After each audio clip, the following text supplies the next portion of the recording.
Good morning. Bill Goldberg, who is the host of the driver introductions at Bristol Motor Speedway, is with us today.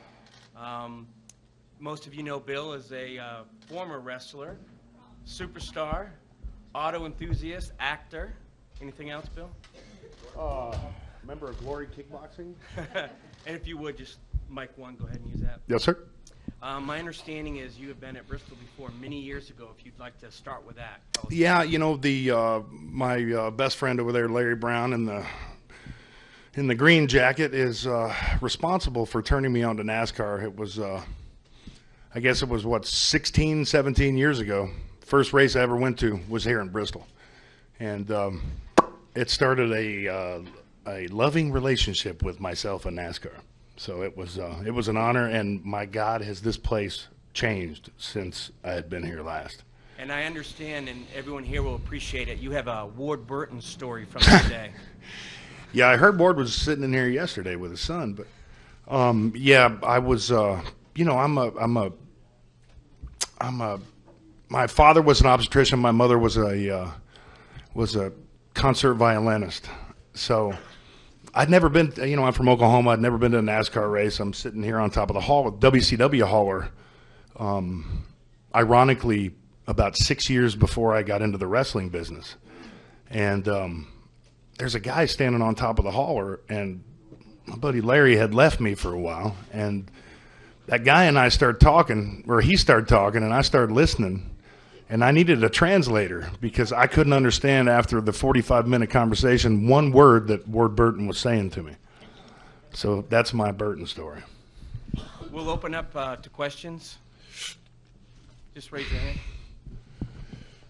Don't be shy. Stan?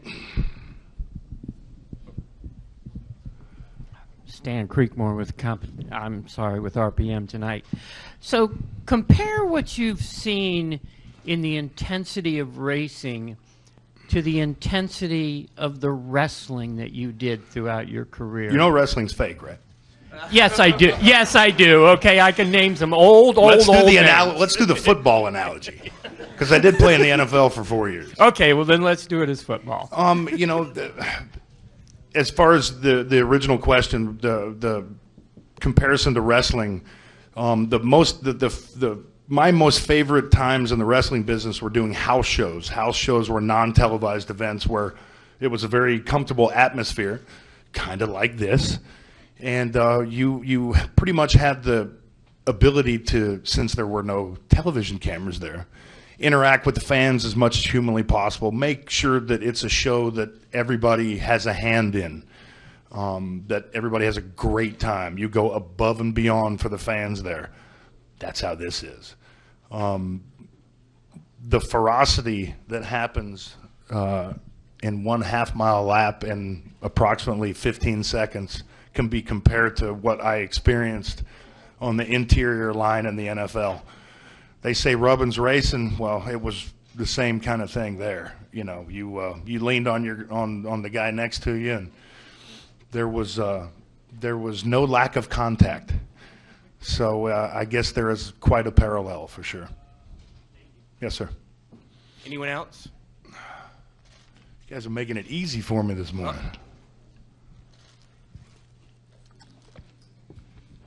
All right, so the obvious question, Bill, the CJ of FoxSports.com. Who's next? Who do you think's gonna take it home here today at Bristol? You know what, man? I'm Mr. Objectivity. Since I've been a fan and so close to a number of these guys for so many years, I never predict because it shows any type of favoritism. And then I'll hear it from Tony Stewart, I'll hear it from Junior, and I'll hear it from all the other guys. So, you know, I mean, Logano did pretty well yesterday, didn't he? You know, obviously there are guys right now at this part of the season, Harvick, you know, that are doing pretty well, above and beyond what people have done before. But, you know, there are your usual suspect short track guys who will come out of the woodworks to try to win this one. So, you know, the last 6 races, 6 different winners, I ain't going to pick it. Thank you. Sure. Nice try, though. Jay Pennell with Fox Sports. what are you doing with yourself these days? And we've seen some of your old foes make appearances back in professional wrestling. Any chance you'll be doing that? I will. You know what? I'm gonna make an appearance in professional wrestling, but it won't be for the WWE. If I put wrestling boots and wrestling trunks on one more time, which I'm going to, it's going to be done by me and me only. I am sick and tired of dealing with promoters. I'm 48 years old, and with the connections that I have and the knowledge that I have gained throughout the years, I can do it on my own. And the only reason why I would even consider it is because of my son. Now I am a member of Glory Kickboxing now, which is on, it's on Spike. We got an event coming up May the 8th. I am toying with the idea of kickboxing. So I will be in the ring again, but I will guarantee you it will not be for the WWE. Any other questions? So, who did you like the best in wrestling? Who was the one person that impressed you the most? And you said, man, if I could be like him, I'll be perfect. Other than yourself, of course. I know. There was one guy, Sting. Sting is the guy who, and he's ironically the guy who took care of us here when we came, back for the WCW car. But, Sting was a guy who was, he was married, had a family at the time. He was in the theatrical business, but he still had a character that he could look himself in the mirror both in the morning and at night and be proud of what he did. And I figured to myself that if he could do it, I could do it. And I could come up with a character that was, the new age superhero. And all I ever wanted to do when I played football was be a superhero for kids. I fell short of that goal, and fortunately I got an opportunity to reinvent myself and get into the wrestling business. Though it would not have been my first choice by any stretch of the imagination, I cannot turn my back on the fact that it made me who I am today. As far as in the public eye. My mother and my father made me who I am today, but and my experiences. But I owe a lot to the business, and truthfully, I owe a lot to the fans. It's not the business, and that's why I'm such a NASCAR fan, because it's first and foremost for the fans. It is a fan-friendly sport. You can come down here, you can touch the drivers, you can smell their breath. For God's sakes, you can get so close to them, And I wouldn't want to do that.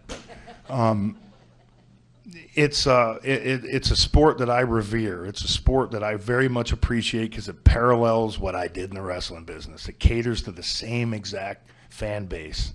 When I see throughout the years, guys, what Junior's done, what Jimmy's done, what Gordon's done, what Harvick's done, what a number of these guys have done for the sport, for the business, and ultimately for the fans. That's what's got me to be a huge fan. I mean, let's be perfectly honest. I'm an Earnhardt fan. Senior. He's what got me into the business. My buddy back there was a Rusty Wallace fan, and I'm the Senior fan. And there are a lot of reasons for that. Less is more. I like to walk softly but carry an extremely big stick. And if anybody crosses me, then you'll see the other side of me. But, on the other hand, and I told this story, and a wonderful article that he wrote, I remember being Grand Marshal at the Cracker Barrel 500 in Atlanta and spending an hour on the floor with Senior and some Make-A-Wish kids. And, those are the things that separate the men from the boys. It's not what you do on the track. At the end of the day, and don't get me wrong, anybody can drive. Anybody can wrestle. Anybody can play football. But it takes a real man or a real woman, Danica, to be a role model and to set a good example.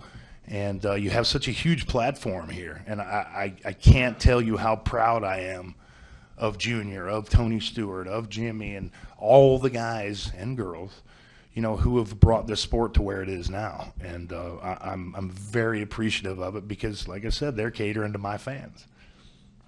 Bill, one, two over here. Hey, Bill, Jim Sacco, sports editor of the Bristol paper. Was there a moment back in the heights of the WCW days where you knew it was going down the toilet? Is there one specific moment?